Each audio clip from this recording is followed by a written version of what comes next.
A primeira xornada de folga da conserva deixouse notar nas grandes conserveiras galegas. Os sindicatos convocantes, Comisións Obreiras, UGT e CIGA, aseguran que o seguimento foi masivo. Mais do 90% dos traballadores secundaron o paro. As grandes empresas pararon, o seguimento é moi amplio, de feito moitos piquetes nin tuveron traballo. Perdemos o día de traballo, é unha huelga, hai que arrimar todos o ombro. Sobrepasou as pretensións que tiñamos as centrales sindicales e isto nos demostra, pois o cabreo que ten a xente do sector, non? O día de hoxe deixou as imaxes de conserveiras pechadas e de concentracións en Vilagarcía, Boiro e Vigo. Na capital arousa, traballadores do sector defenderon as súas demandas, entre elas reducir a temporalidade e unha suba salarial para compensar o incremento do 6,5% do IPC.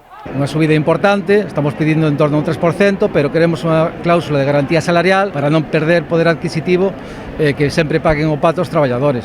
Recordade que é un sector que foi decisivo e fundamental na pandemia no ano 2020, estuvemos ao pé de cañón, con beneficios récords para todas as empresas e, polo tanto, creo que é hora de que se repartan esos beneficios entre os traballadores e, sobre todo, no personal feminino. Precisamente a igualdade no sector é outra das reclamacións. Denuncian que as mulleres cobran ata un 20% menos por desenvolver o mesmo traballo. Ademais, a gran maioría dos contratos temporais son para elas, a pesar de que representan o 85% da man de obra. A maioría das traballadoras son auxiliares, son as que teñen o salario máis baixo e están cobrando menos que un axudante de un grupo 6 de oficios varios.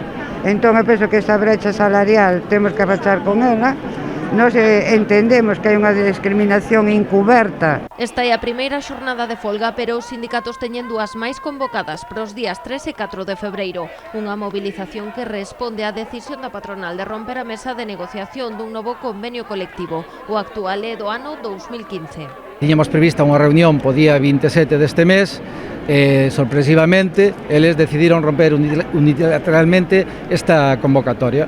Entonces, esperemos que ante o éxito desta manifestación recapaciten, atendan as nosas reivindicacións e se senten a negociar. Non recollían as nosas pretensións que íbamos a facer unha folga. De feito, xa fixemos unha manifestación en decembro e agora tratamos de